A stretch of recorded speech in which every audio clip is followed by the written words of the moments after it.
Welcome to Freda Channel Analysis, ladies and gentlemen. Your support to this channel is really amazing, and I take it with a measure of humility. Allow me with profound humility to ask you, if you have not subscribed to our channel, to hit the subscribe button and click the notification bell so that YouTube will notify you when we do a video like this. Please like our videos so that YouTube can recommend them even to more viewers. Do you think Raila Odinga should just sit down and watch the administration conduct its businesses as usual without being mindful of the people who voted for him in August polls?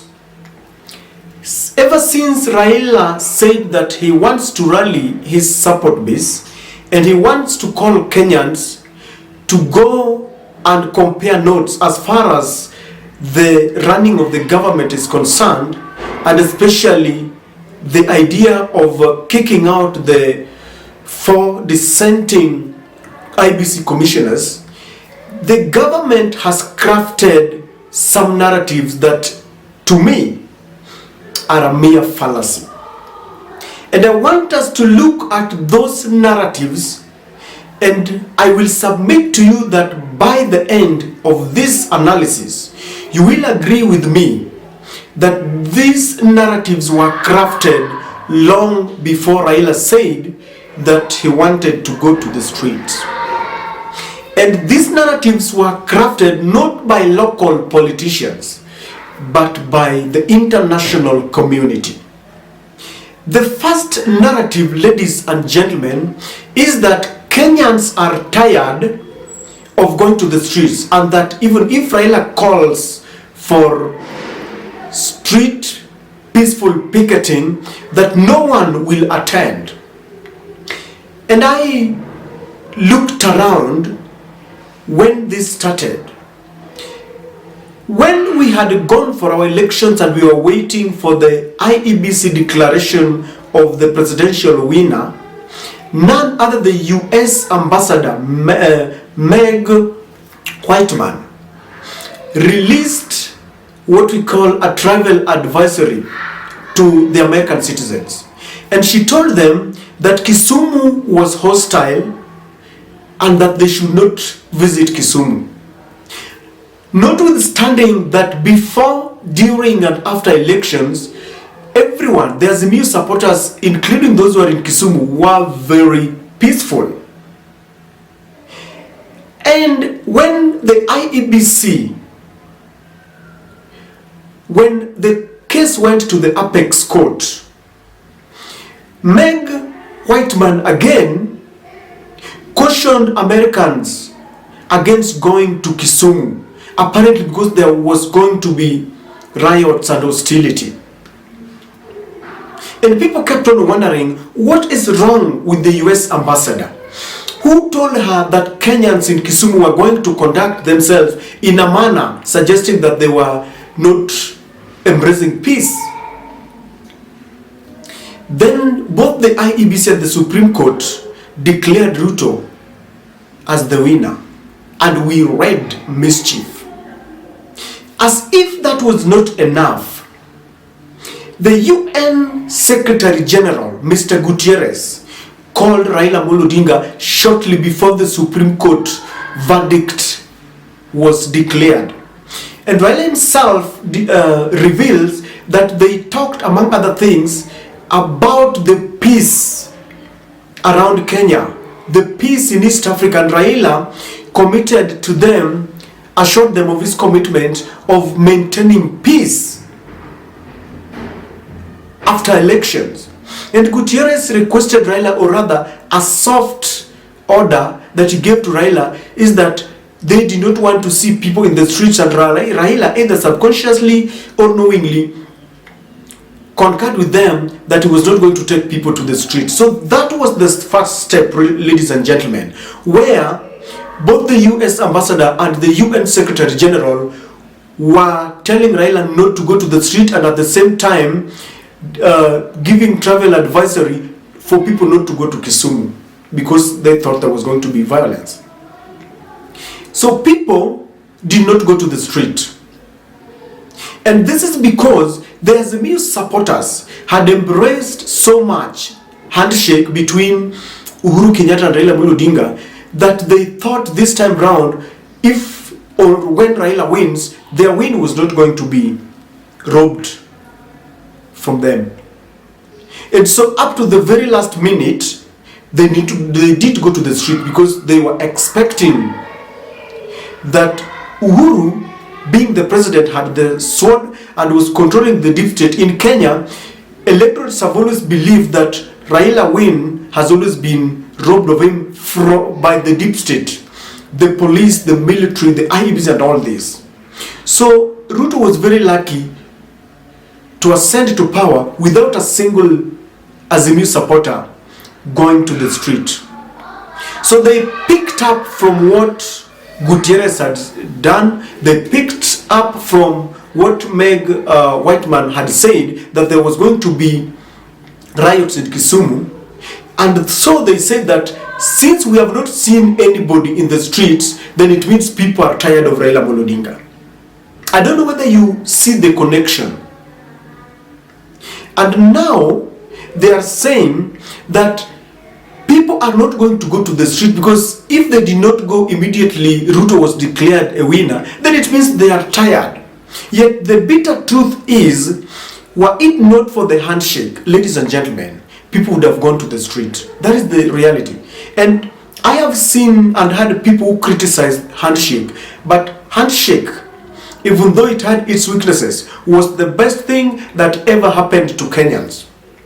And I want to say here that no one should try to confuse the mere fact that people did not go to the street to mean that people are tired. People are not tired. People are quiet. The second narrative, ladies and gentlemen, is that Luos will not join Raila when he calls for street protest or street picketing.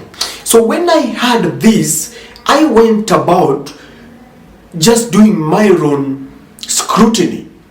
Who are these Luos who are saying that they are not going to join Raila? And number one, I realized this statement is supposed to reduce Raila to a mere regional, a mere tribal kingpin. Because when you mention Luos in an occasion where Raila is calling Kenyans to rally behind him to checkmate the government, then you are reducing Raila as a kingpin, a king of Luo nation alone. Yet you all know that Raila is not only a Luo leader, but a leader of a national standing. Even in the diaspora, if you ask them, there are people who believe in Raila Odinga. So this was the first thing I found out. The second thing is that those who purport to speak on behalf of Luos, because when I heard this, I thought that maybe some Luo Council of Elders had sat down and they looked at the pros and cons around going to the street, and they were now, advising the Luo nation not to go to the street. Then to my dismay, those who are speaking on behalf of them are rebels. Some of them are governors who have, done their tutor. Because while giving relief food in Suba South constituency, a host of leaders, including the former governor of Migori, Okoth Obado, the current MP of Suba South, Karoli Omondi,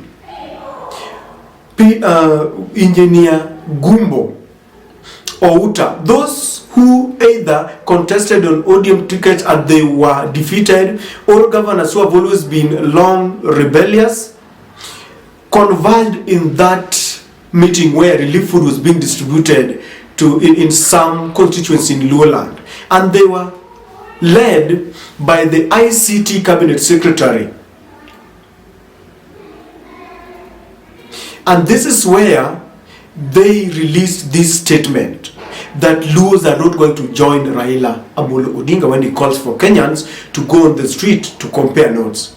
And I realized this is a fallacy, because ask anybody from Nyanza, these people have not been given any mandate to speak on behalf of the residents of Nyanza. So they're speaking on their own account and on their own behalf. This idea of trying to trivialize Raila as a Luo kingpin is unacceptable, because Raila is a national leader.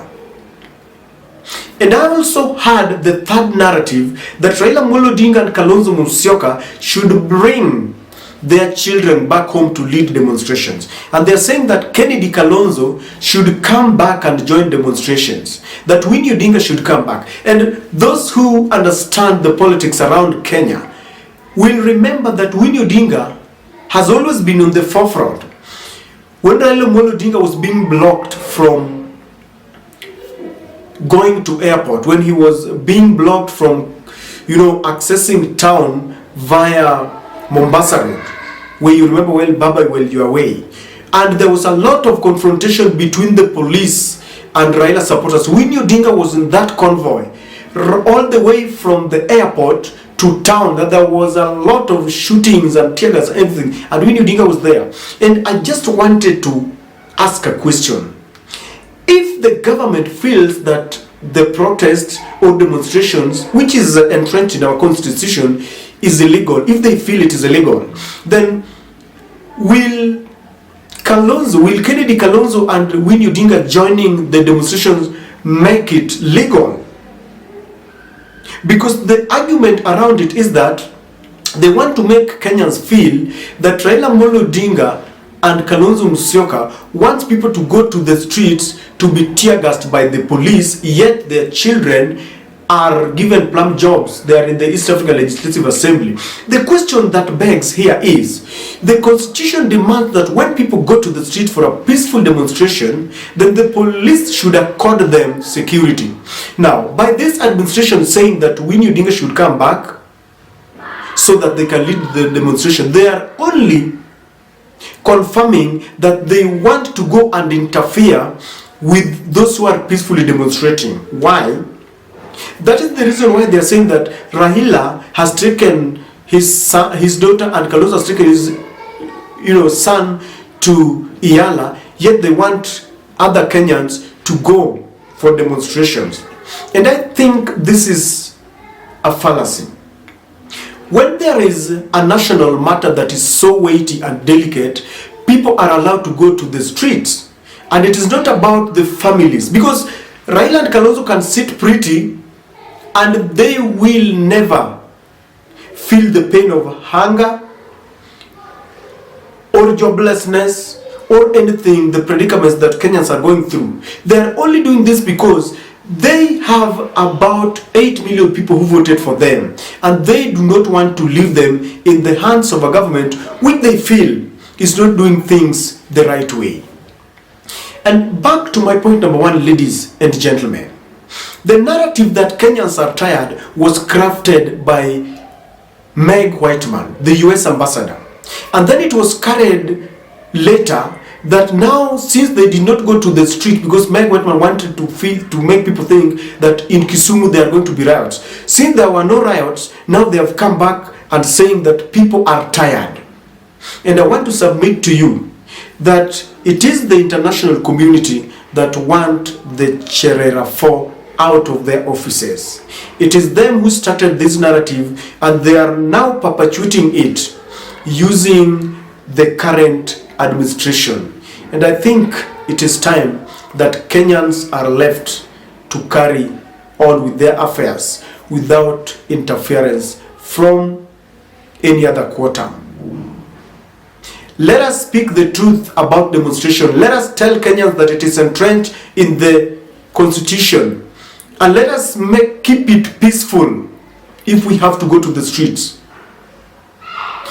I want to repeat before I complete that if I were President William Ruto, President William Ruto has been presented with a golden opportunity to unite Kenyans, not to go around peddling lies about your family is not here, people are tired. Let us not try to weigh our muscles, because by the end of the day, it is Kenyans who will suffer, ladies and gentlemen.